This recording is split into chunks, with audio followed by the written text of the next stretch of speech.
Okay, welcome back to another Between the Pages book chat. And today our guest author is N.M. Rudolph, and we're here to talk about his YA fantasy, Michael the Traveler. And I'm going to turn it over to him and let him introduce himself. So take it away. Thank you, Anita. I'm glad to be here. As she said, I'm N.M. Rudolph, and I have a new book just came out called Michael the Traveler. But besides that, I've been writing forever and publishing for a couple years now, and trying to get more diligent about the whole kit and caboodle. Writing, of course, itself, publishing, marketing, stuff like that. But yeah, I don't know. That's the little intro for my writing side of life. Yeah, I think that could be the motto of most authors. We try to be more diligent. Yeah. Oh boy. Oh boy. Okay, so give everyone a preview of what the book's about. Yeah. So Michael the Traveler starts off with a boy who's like a stable hand at a monastery. He does sort of normal manual labor. And he has these crazy dreams, these really vivid dreams that often get him to wake up late or get distracted. The abbot keeps on getting frustrated with him. He's like, Michael, what are you doing? You didn't wake up. You didn't, you're not focusing on your tasks. And soon Michael discovers he's actually traveling to different worlds. And so then the story spills into this. It's not actually a multiverse, it's multidimensional. He's supposed to have this multidimensional awareness, meets these magical beings called the Keepers. They start helping him hone his skills, understand the weird nature of the world, and then help him pursue his mission, his grand mission, basically saving the shattering worlds. Well, sounds very cool, by the way. I was curious though about the setting because you just alluded to the monastery. So is it like a historical setting in our world, or is it a fantasy setting in like a world you've made up? Both. So mostly fantasy. Mostly it's a fantasy setting that I made up. But the concept is that Michael can travel to any world, which is really dimensions. The way the story just defines it is he's just traveling in broader dimensions. Um, and so the he can travel everywhere with certain limitations, but he therefore can intersect with a lot of our world that we know. And so he starts off at a really sort of natural, a seemingly natural monastery, but then his power takes him to crazy, trippy worlds that defy logic.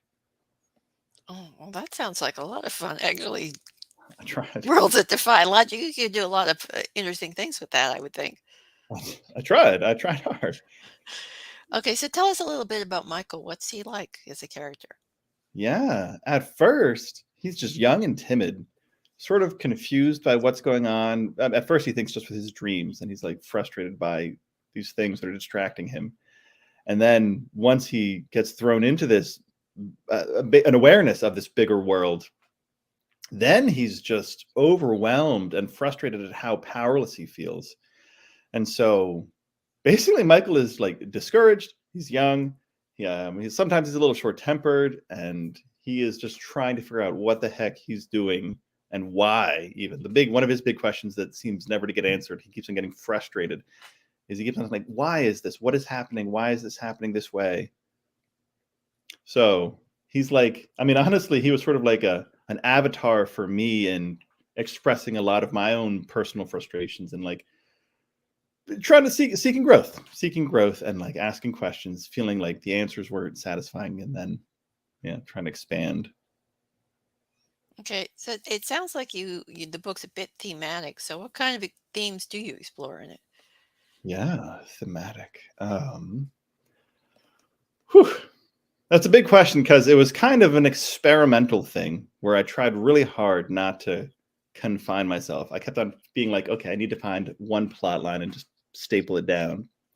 But some of the themes, I mean, one of the big themes is hope. Really, I think that was one of the biggest themes is hope, because there are so many uh, iterations throughout the story where either Michael or even one of the keepers feels this overwhelming sense of despair as they're trying to battle this sort of creeping darkness, these shadow creature things, and other such problems.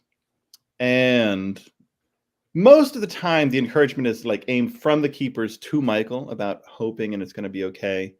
But often not often, a couple times, the keepers, these sort of cosmic beings that are meant to help him, um, they go through bouts of despair, and then they encourage each other, and sometimes Michael encourages them. So that is I think one of the deepest, biggest themes in Michael the Traveler is hoping despite frustrations or challenges or setbacks. Okay, so does the book have a main antagonist, or is it more like Michael against the situation he's in at the moment? There are two main antagonists. Are this just like a little sort of like spoiler alert? Turn off the sound for like 20 seconds. The actual antagonists are his mother and father. You can turn the sound Okay. back on. No, I guess Okay, that again. was a very interesting teaser to the book. It wasn't really maybe a little spoilery, but honestly, that's more of a good way to get people to read the book because it's like, ooh. Yeah, I could say. I mean, I would love to say more. I guess it's another spoiler alert. Do you want to? I mean, do you want to hear more about kind of what happened with them? A little bit, not too Okay, much. We don't want to go too far here. okay, okay. His parents are the antagonists, and as late on in the story, he discovers that they were both trying to do good. Um, Michael, he doesn't really understand. I don't really explain in the book, but he has these cosmic powers of traveling to the dimensions. His mom and his dad also had similar sort of cosmic powers. His mother was trying to basically destroy the worlds and remake them because she's like, you know what? I hate things. I'm going to just like blast the universe and redo it. And so his father, to stop her from doing that, like disconnected all the worlds, like all of these little like sort of teleporting pathways. He was separating them all. So the first problem he encounters is his father, John, this shadow character, and it's like, what are you doing? You're ripping things apart. But then, pretty much at the end, it doesn't make it any more hopeful. But at the end, you discover John, his father, was separating the worlds so that his mother couldn't capture them all and obliterate them all. Interesting. So, what was the hardest scene or type of scene that you wrote in the book? Ooh. There's I mean, yikes. So I won't talk about what was going on in my life at the time, but there was a day when I sat down to write and I was feeling my own despair. And I was like, I can't focus. I can't even I don't even know. I can't even. And then I paused and I was like, this is where I started practicing this skill, was taking whatever's going on in my life and maybe not typing it word for word, but using that energy to infuse the story. And so I had a chapter where Michael experienced, I mean, I'm trying to remember how early it was. I think it was when he was traveling. It was somewhere close between when he thought he was just dreaming or he was actually traveling, but he experiences this sort of horrific, dark world where blood is pumping out of his chest. And he's not dying, but there's just this really grisly experience of watching blood pump out of his chest and flow into the four cardinal directions. And it was like, whew. So that was an intense chapter. Okay. And on the flip side of that, what was your favorite scene or type of scene that you wrote in the book? That is relieving to think about. Um, Somewhere midway through the story, Michael meets some characters called guardians, and they're dragons that embody sort of dimensional characteristics. That's its own trippy concept.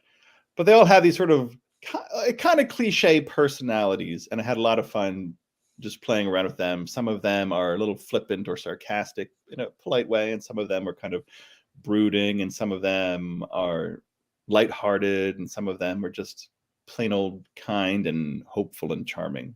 So I really liked, yeah, getting to just boom, sort of simple to approach emotions and themes. Okay, so that's a nice segue into the next question, which is tell us a little bit about some of the secondary characters. What are they like, and do any of them steal the scenes from Michael?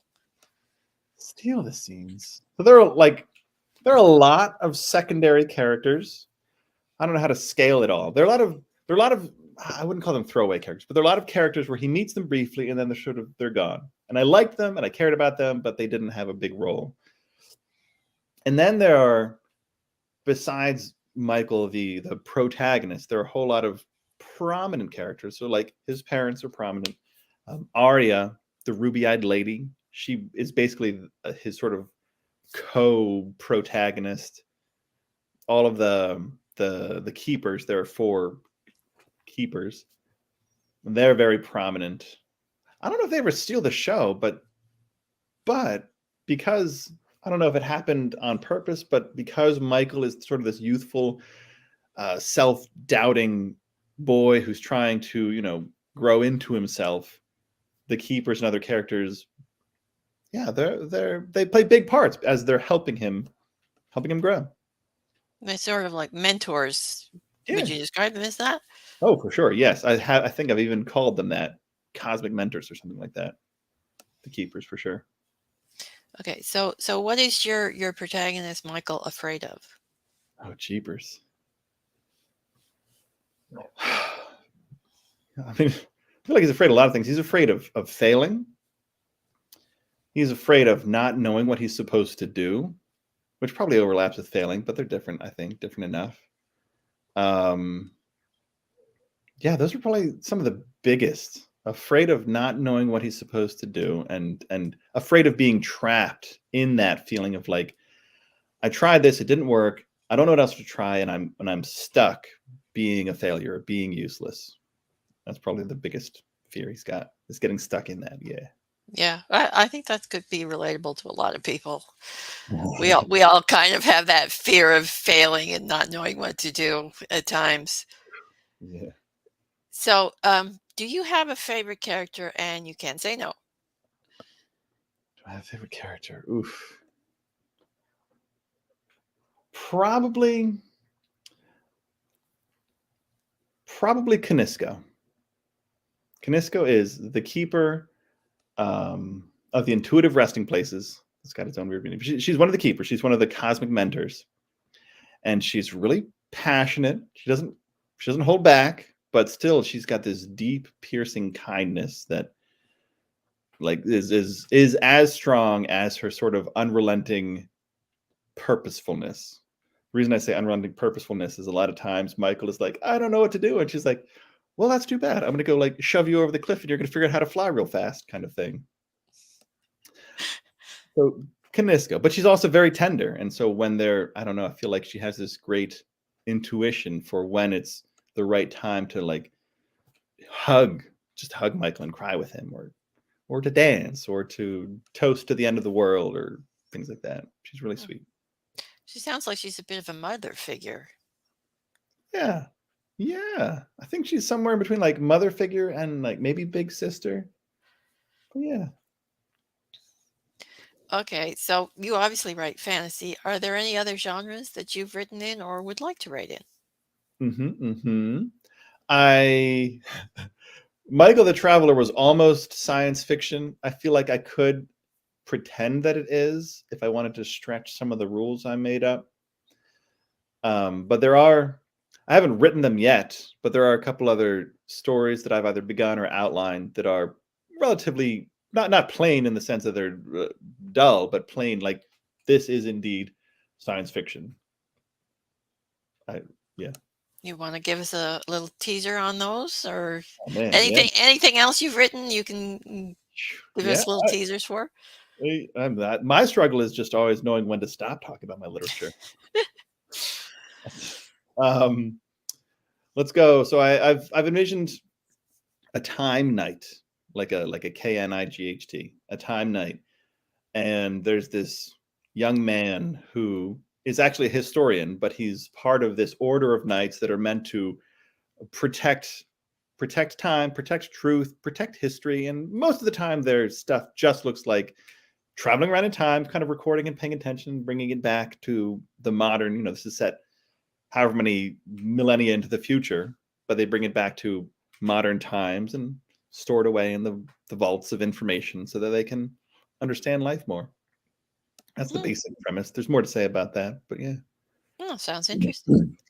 So I think we'll wrap the interview up here. And I'd like to thank you for being our guest today and tell everybody where they can find you and your books. Yeah, thank you, Anita, for having me. I appreciate your time and your thoughtful questions. You can find my stuff all through my website, nmrudolph.com. If you want to look for me somewhere else, you can go Instagram. You can find me at n.m.rudolph. Those are probably the two most prominent ones. Yeah, nmrudolph.com or Instagram n.m.rudolph. Okay, so I have your website link below as well as a link to the book. So if you want to go check it out, feel free. And Thank you. again, I'd like to thank you for being our guest today. And with that, I would also like to say this is the last Between the Pages book chat for a while because the show's going to on temporary hiatus for a couple of months.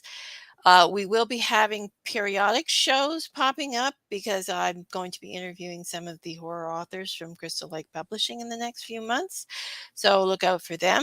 But this will be a while before you see this show coming back on a weekly, regular basis. So bye for now. Thank you for having me.